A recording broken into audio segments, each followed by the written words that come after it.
তবুও তো আমি এই আদর্শ ছাড়বো না যতদিন না আল্লাহ এই জমিনের বুকে হয়তো ইসলামকে বিজয় করেন অথবা আমি শহীদ হয়ে যাই। তার মানে সম্পদও আমার লাগবে না, নারীও লাগবে না, এই তোমাদের দেওয়া এই 2 নম্বর তরিকার ক্ষমতা আমার লাগবে না। আমি শুধু একটা জিনিসই চাই, হয়তো শরিয়াত নয়তো শাহাদাত, হয়তো খেলাফত নয়তো শাহাদাত। আল্লাহর জমিন হয়তো আল্লাহর দিন জিন্দা হবে, না হলে আমি মোহাম্মদ মুর্দা হব, কিন্তু আমি জিন্দা থাকব আর ইসলাম মুর্দা থাকবে, এটা তো কিছুতেই মেনে নেওয়া যাবে না। তাহলে আল্লাহ রসুল কি চাইতেন? এটা তো মক্কার যুগেই স্পষ্ট, মক্কার যুগেই পরিষ্কার। এমনকি বার্তা এতটা পরিষ্কার, আরে এখন তো মুসলমানকে বয়ান করে বোঝানো লাগে, ওই যুগে কাফেররাও বুঝতো নিজের থেকে। কিভাবে?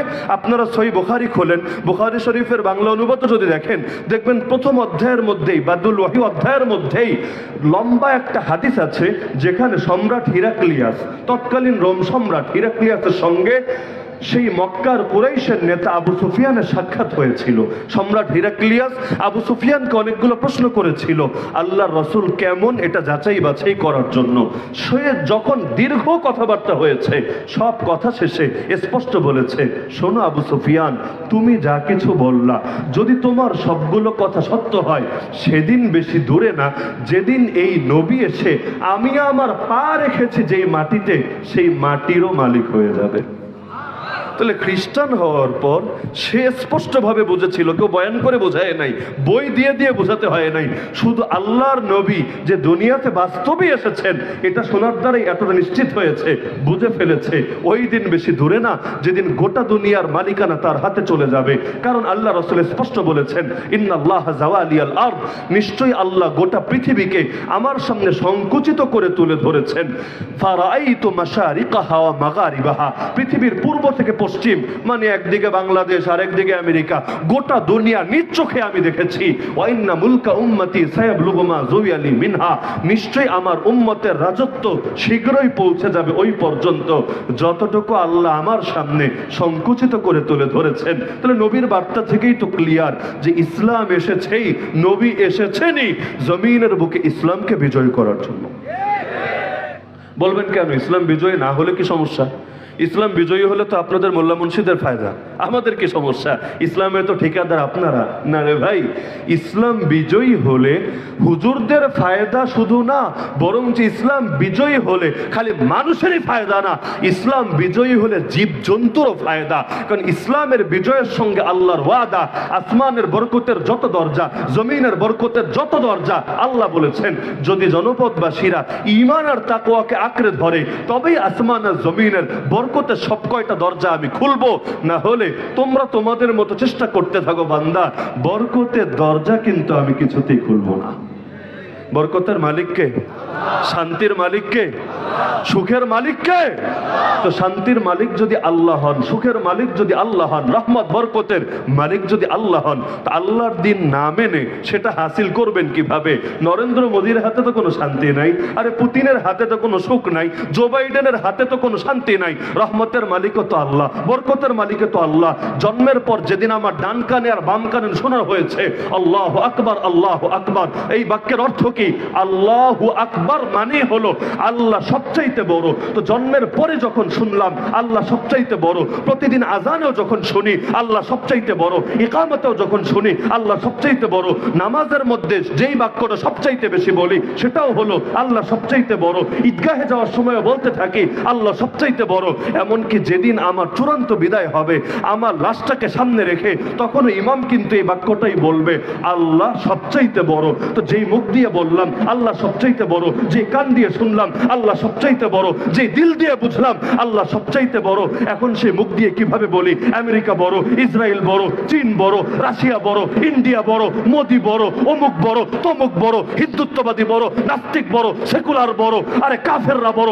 আল্লাহর কসম, যেই মুখ দিয়ে আল্লাহকে বড় মেনেছি সেই মুখ দিয়ে কোন বাতিলকে, কোন তাগুতকে বড় বলতে রাজি না। দুনিয়ার লোকেরা যত বড় হোক না কেন, আল্লাহর বড়ত্বের সামনে কেউ কিছুই না। এজন্য আল্লাহ যার সঙ্গী হয়ে যায়, দুনিয়ার 2 পয়সার বাতিল তার লাগে না।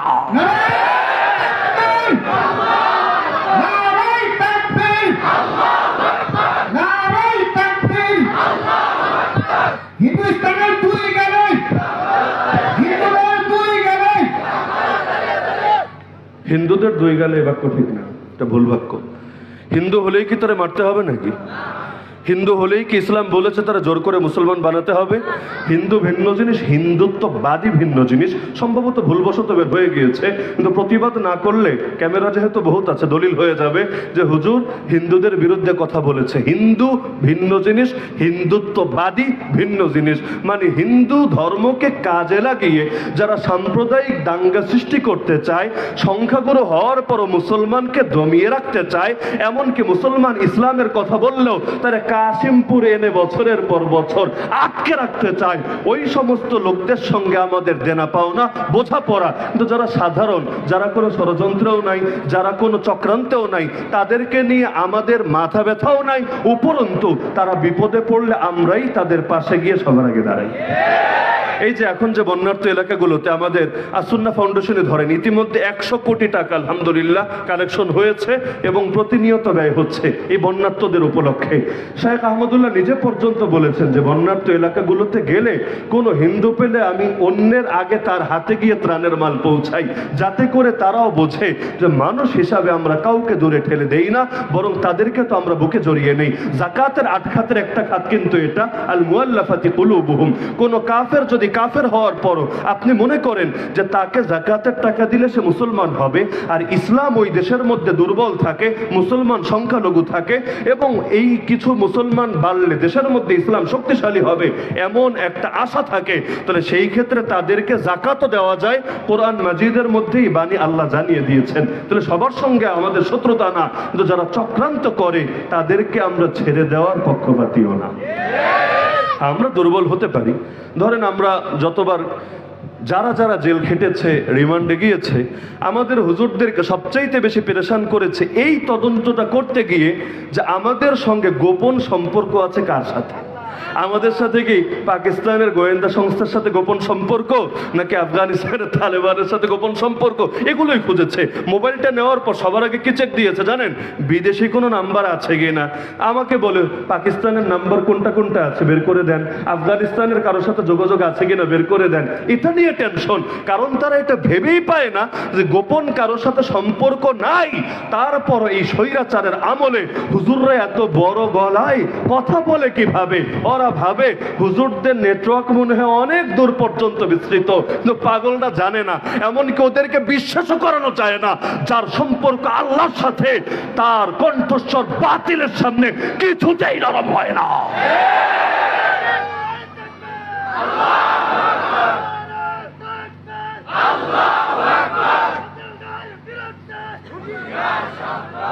আল্লাহ রাসূল সাল্লাল্লাহু আলাইহি ওয়াসাল্লাম মক্কায় দুর্বল ছিলেন।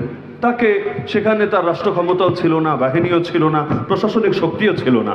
কিন্তু একটা ঘটনা কেউ আমাকে দেখাতে পারবেন যে দুর্বল ছিলেন বলে আল্লাহর রাসূল মক্কায় চাটুকারিতা করেছেন, মক্কায় বাতিলের তোষামোদি করেছেন, পদলেহন করেছেন, আপোষকামিতার আদর্শ গ্রহণ করেছেন, এমন প্রমাণ কেউ দেখাতে পারবেন? আরে দেখাতে পারবেন? জিন্দেগিতেও পারবেন না। বরঞ্চ আল্লাহর রাসূল মদিনায় যাওয়ার পর যেমন শক্ত কণ্ঠে হকের বাণীগুলো উচ্চারিত করেছেন, মক্কার সেই মাজলুমানা হালতের মধ্যেও হকের বাণী একদিনের জন্য গোপন করেন নাই, হকের বাণী উচ্চারিত করে গিয়েছেন। আরে এই যে সুদিনগুলো দুনিয়াতে দেখেন না, আরে সুদিনগুলো শুধু সুদিনের বন্ধুদের দ্বারা আসে না রে ভাই। সুদিনে লোকের অভাব পড়ে না, দুর্দিনে লোক টর্চলাইট দিয়েও খুঁজে পাওয়া যায় না। আল্লাহর রাসূল মক্কায় দাওয়াত দিলেন দীর্ঘ 13টা বছর, 1000টা মানুষও কালেমা পড়ে নাই।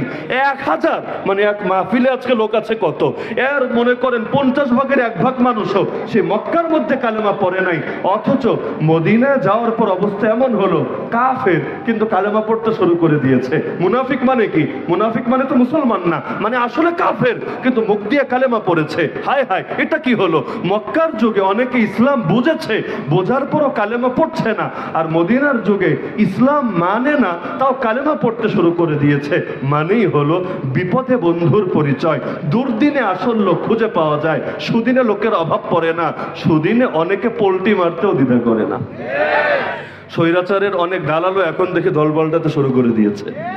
পত্রপত্রিকায় রিপোর্ট আসছে নতুন করে মিষ্টি মুখ গ্রহণ করে অমুক দলে প্রবেশ করেছে বা করার আগ্রহ ব্যক্ত করছে। কেন রে, এই মায়া এতকাল ছিল প্রকাশিত হচ্ছে।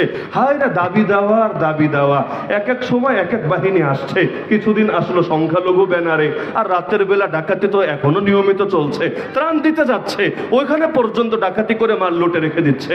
এরপর আসলো আনসার, আমি বলি দুষ্টমি করে আর কি, আনসারুল লীগ অঙ্ক টিম। মানে ওরা ওই অনেক হুজুররে একটা মামলা দিয়েছিল ফাঁসানোর জন্য, আনসারুল্লাহ বাংলা টিম। শোনেন নাই নামটা? নিষিদ্ধ ঘোষিত জঙ্গি সংগঠনও বানিয়ে রেখেছে, পত্রপত্রিকাও লেখা আনসারুল্লাহ বাংলা টিম। অথচ যাদের মৌলিক পড়াশোনা আছে, গবেষণা আছে, সকলে জানে এই নামে কোনো দল বাংলাদেশে কোনোদিন ছিলই না। এগুলো গোয়েন্দা সংস্থারা বসে বসে বানিয়েছে, আমেরিকা থেকে টাকা পয়সা যে খাবে ওই টাকারে হালাল করার জন্য আর কাফেরদেরকে দেখানোর জন্য। বাংলাদেশ জঙ্গি দিয়ে ভরে যাচ্ছে, আমাদেরকে আর 5টা বছর ক্ষমতায় না রাখলে এই জঙ্গিদেরকে নিধন করবে কে? তো জঙ্গিদেরকে নিধন করতে চাইলে আমাদের ক্ষমতায় রাখো। এখন ক্ষমতায় থাকার জন্য নিত্য নতুন দলের আবিষ্কার করেছে। তো এদের যেহেতু নাম দিয়েছে আনসারুল্লাহ বাংলা টিম, আর গতকাল যারা আন্দোলনে নেমেছে তাদের নামও কাকতালীয় ভাবে আনসার। এজন্য আমি দুষ্টমি করে বলি আনসারুল লীগ, আওয়ামী লীগের লীগ আর কি, আনসারুল লীগ অঙ্ক টিম। এক এক দিন এক এক রূপে নামছে। কালকে নামলো আনসারুল লীগ অঙ্ক টিম, আজকে নেমেছে রিক্সাওয়ালা টিম। তুমি কে আমি কে, বেটারি বেটারি। আরে কি অদ্ভুত স্লোগান, বেটারি চালিত রিক্সা চালাচ্ছে, এজন্য তুমি কে আমি কে, বেটারি বেটারি। আবার বিকেলবেলা দেখলাম একদল হুজুরও নেমে গিয়েছে, ইবতেদায়ী মাদ্রাসার হুজুর, দাবি দেওয়া নিয়ে হুজুর লীগ নতুন করে নেমেছে। আওয়ামী লীগের একটা ভাগ ছিল কিন্তু আওয়ামী ওলামা লীগ, মনে নেই আপনাদের? যদিও দল, মূল দল তাদেরকে স্বীকৃতি দেয় নাই, 16 বছরেও স্বীকৃতি দেয় নাই, কিন্তু একটু রুটি রুজের লোভে সারা জীবন চামচামি করতে দ্বিধা করে নাই। হায় রে, কারেন্ট কারে বলে, এক একজনের গায়ে এত কারেন্ট, নারায়ে তাকবীর মুখ দিয়ে আসে না, তো দলীয় স্লোগান দিতে দিতে ফ্যান তুলে ফেলে। তো এই সমস্ত লোকগুলো এক একটা এক এক জায়গা থেকে বের হচ্ছে আর সব কিছু নষ্ট করার চেষ্টা করছে। ইনশাআল্লাহ সুম্মা ইনশাআল্লাহ যদি মুসলমানরা সচেতন থাকে, বাতিলের সব ষড়যন্ত্র এমনি নস্যাৎ হয়ে যাবে। আল্লাহ রাসূল সাল্লাল্লাহু আলাইহি ওয়াসাল্লাম যেহেতু এসেছিলেন ইসলামকে বিজয় করার জন্য, কারণ ইসলাম বিজয়ী না হলে মুসলমান কখনো পরিপূর্ণ মুসলিম, শতভাগ ইসলাম পালনকারী হতে পারবে না, সম্ভব না। কিভাবে হবে আমাকে বোঝান। ইসলাম আপনি মসজিদে আসলে মানলেন ভালো কথা, মাদ্রাসায় ঢুকলে মানলেন ভালো কথা, কোর্ট কাছারিতে গেলে কিভাবে মানবেন, ব্যাংকে গেলে কিভাবে মানবেন, শেয়ার বাজারে গেলে কিভাবে মানবেন, আপনাকে রাস্তাঘাটে চলতে হবে তখন কিভাবে মানবেন, আইন কানুনের দ্বারস্থ হতে হবে তখন কিভাবে মানবেন। মসজিদে আসলে বলবেন লা ইলাহা ইল্লাল্লাহ, একমাত্র আল্লাহরই ইবাদত করি, দ্বিতীয় কারো ইবাদত করি না। কিন্তু কোর্ট কাছারিতে যদি আল্লাহর আইনকে নিষিদ্ধ করে দেওয়া হয় আর মানুষের বানানো আইনকেই চূড়ান্তভাবে বাস্তবায়িত করা হয়, সেখানে আপনার লা ইলাহা ইল্লাল্লাহর কি হবে? মুখ দিয়ে বলবেন আল্লাহ ছাড়া কারো আনুগত্য করি না, কিন্তু বাস্তবে আনুগত্য করবেন ব্রিটিশ আইনের, বাস্তবে আনুগত্য করবেন পাকিস্তান আমলে বানানো বিভিন্ন মতবাদের, বাস্তবে আনুগত্য করবেন স্বৈরাচাররে বিদায় করলো তার হাতে বানানো বিভিন্ন আদর্শের। মুখ দিয়ে বলবেন লা ইলাহা ইল্লাল্লাহ, মুখের সঙ্গে কাজের তো মিলবে না। তো আমাদেরকে তো সব ক্ষেত্রেই আল্লাহর আনুগত্য করতে হবে। মসজিদেও আল্লাহ, মাদ্রাসায়ও আল্লাহ, মাহফিলও আল্লাহ, খানকায়ও আল্লাহ, পার্লামেন্টেও আল্লাহ, থানায়ও আল্লাহ, আদালতেও আল্লাহ, পৃথিবীর প্রতিটা ইঞ্চি ইঞ্চি মাটিতে আল্লাহ আল্লাহ আল্লাহ। কারণ আল্লাহর ইবাদত করতে চাইলে সব ক্ষেত্রে যদি না করেন, ইসলামকে পূর্ণাঙ্গ ধর্ম কিভাবে বলেন? পূর্ণাঙ্গ মানিতাতে সব আছে, যদি সব না থাকে সেটাকে পূর্ণাঙ্গ বলা যায় না। আজও পর্যন্ত কেউ ইসলামকে চ্যালেঞ্জ করতে পারে নাই যে আল্লাহ যে বললেন ইসলাম পরিপূর্ণ, কই? আমরা তো সব জায়গায় ইসলামের শিক্ষা খুঁজে পাই না। এই চ্যালেঞ্জ কেউ করতে পেরেছে? তো ইসলাম যদি পরিপূর্ণ হয়, পূর্ণাঙ্গ হয়, তাহলে ইসলাম সব জায়গায় বাস্তবায়িত না থাকলে আপনি শতভাগ মুসলিম, শতভাগ ইসলাম পালনকারী হবেন কিভাবে? এই আয়াতটা কেমনে আমল করবেন আমারে বুঝান না। ইয়া আইয়ুহাল্লাযীনা আমানু, হে ঈমানদাররা, উদখুলু ফিস সিলমি কাফা, ইসলামের মধ্যে পরিপূর্ণভাবে প্রবেশ